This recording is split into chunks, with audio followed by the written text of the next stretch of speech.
Hi students, welcome to Google profile Vipin Sharma physics class. आज मैं आपको एक ट्रिकी क्वेश्चन सिखाने जा रहा हूं। ये ट्रिकी क्वेश्चन क्या है कि टू आइडेंटिकल स्मॉल स्फीयर्स हैं। टू आइडेंटिकल स्मॉल स्फीयर्स, एक ये है ग्रीन और दूसरा है, अब मेरे पास यहाँ लाइट पिंक है, अब आपको कैमरे में रेड दिखता है तो ठीक है, बट अदर देन ग्रीन, एक ग्रीन एक पिंक या रेडिश, ठीक है। तो ये दो आइडेंटिकल स्फीयर्स हैं ए एंड बी, और इन दोनों स्फीयर्स के ऊपर चार्ज सेम है, कैरी चार्जेस, मैग्नीट्यूड सेम, क्या, क्यू क्यू, बट एक के ऊपर कितना है प्लस क्यू चार्ज और दूसरे के ऊपर कितना है माइनस क्यू रिस्पेक्टिवली। रिस्पेक्टिवली का मतलब होता है कि एक के ऊपर प्लस क्यू, इसके ऊपर माइनस क्यू। अब separated by a certain distance are in vacuum, ये दोनों के दोनों charge certain distance are in vacuum separated है। मींस क्या है कि एक ये हमारे पास स्फीयर है और एक ये हमारे पास स्फीयर है, और इन दोनों के बीच का डिस्टेंस कितना है r। इन दोनों के बीच का डिस्टेंस कितना है r। Is it clear? पहले क्वेश्चन को समझो आप, बाद में आंसर जल्दी समझ आएगा जितने क्वेश्चंस पे टाइम लगाओगे। अब क्या किया, दोनों के दोनों को we are brought in contact, ये आर अपार्ट थे, ब्रॉट इन कॉन्टेक्ट। अब दोनों के दोनों स्फीयर्स को, भैया एक हमारे पास है रेड और दूसरा हमारे पास है ग्रीन, दोनों के दोनों को ब्रॉट इन कॉन्टेक्ट। अब फिर क्या किया, नाउ स्फीयर्स जो है हमारे पास, जो स्फीयर हमारे पास है बी, अब मान लीजिए इसको हम बी बोलते हैं, तो स्फीयर बी को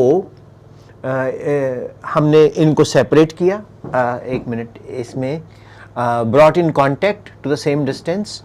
now sphere B is connected to earth, इस स्फीयर बी को हमने कनेक्टेड टू अर्थ, मीन्स जैसे ये स्फीयर बी है और ये स्फीयर ए है, तो स्फीयर बी को हमने अर्थ में कनेक्ट कर दिया, इसको क्या कर दिया, अर्थ कर दिया। अर्थ का मतलब है एक वायर लगा के ग्रीन को जमीन से जोड़ दिया। अब उसके बाद क्या किया, फिर हमने फिर दोनों को वापस कि भैया तुम अपनी अपनी पुरानी पोजीशन पे चले जाओ, ठीक है, राइट। अब फिर इन दोनों स्फीयर्स को अपनी रिस्पेक्टिव पुरानी पोजीशन आर अपार्ट हमने कर दिया। अब क्वेश्चन शुरू होता है। Now the real question starts. आप पॉज करके वापस जाके रिवाइंड करके फिर से जो मैंने क्वेश्चन को आपको एक्सप्लेन किया है वो आप बार बार पढ़ें। सबसे पहले तो USS, अंडरस्टैंडिंग ऑफ स्टेटमेंट, बहुत जरूरी है। अब क्वेश्चन क्या बना, what is the nature and magnitude of the force between the two spheres in final configuration. What is the nature, what is the nature and magnitude, okay, of the force इन दोनों के बीच में, क्योंकि एक plus Q था एक minus Q था, तो दोनों में क्या है, अट्रैक्शन हो रहा है। तो what is the nature and magnitude of the force between the two spheres in final configuration। अब वीडियो को पॉज करो, खुद से क्वेश्चन के आंसर को सोचो, फिर प्ले करके देखना क्या आपका आंसर मेरे आंसर से मैच करता है। स्टार्ट। सो डियर स्टूडेंट्स, आपने सोचा होगा कि विपिन सर मैंने 5 मिनट के लगभग आपने क्वेश्चन ही समझाया, यस, अंडरस्टैंडिंग ऑफ स्टेटमेंट। अब हम आंसर को ट्रैप करते हैं।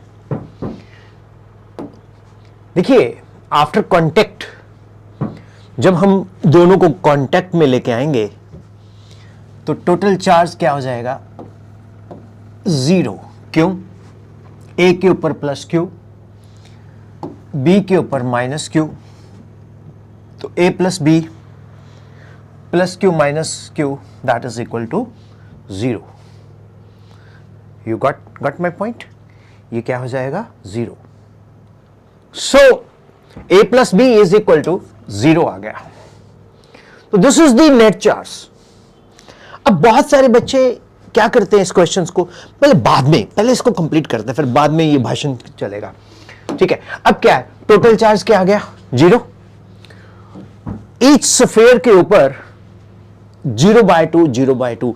आप बोलेंगे सर इतना लंबा क्यों लिखने की जरूरत है? We are insta reel generation, Gen Z. और भैया जेनजी, मेरी बात सुन लो, जो सीबीएसई है ना, वो मिलेनियल है, वो लॉजिक चाहती है।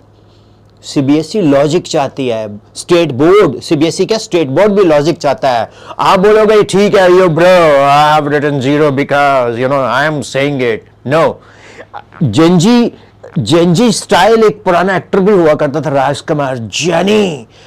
फिर अमिताभ बच्चन जी भी बोलते थे जहां हम खड़े होते हैं वहीं से लाइन शुरू होती है। आए, अबे नहीं, सीबीएसई कहती है जहां कॉन्सेप्ट लगता है।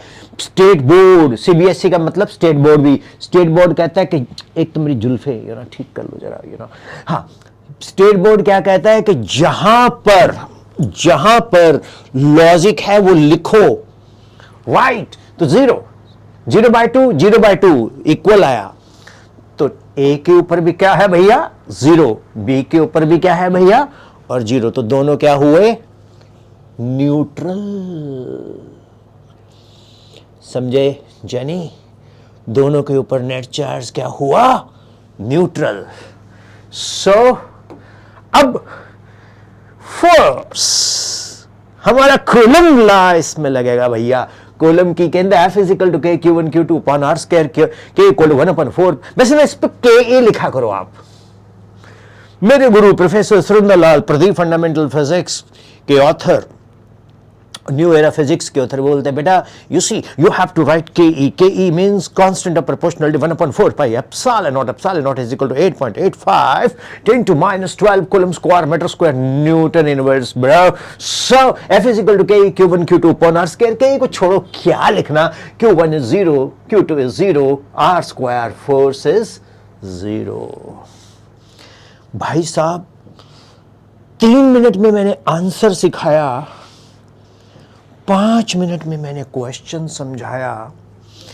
अब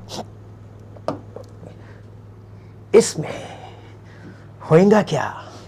जो बंदा कहता है ना कि मुझे बस मैं ऐसे से करूं आ जाए, ये फिजिक्स है, बहुत दिमाग से समझ आती है। फिजिक्स में हम कहीं भी शॉर्ट कट नहीं मार सकते।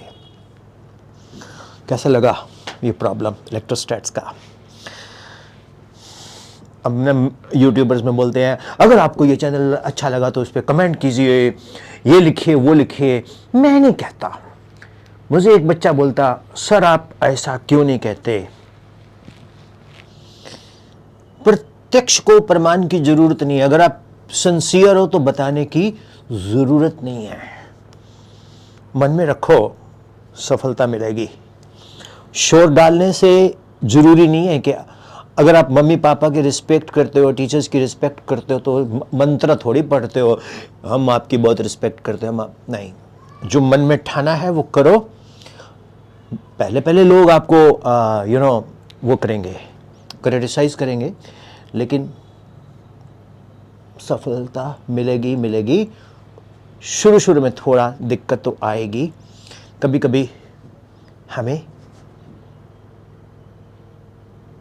धैर्य रखना पड़ता है, और न्यूमेरिकल में खास तौर पे। तो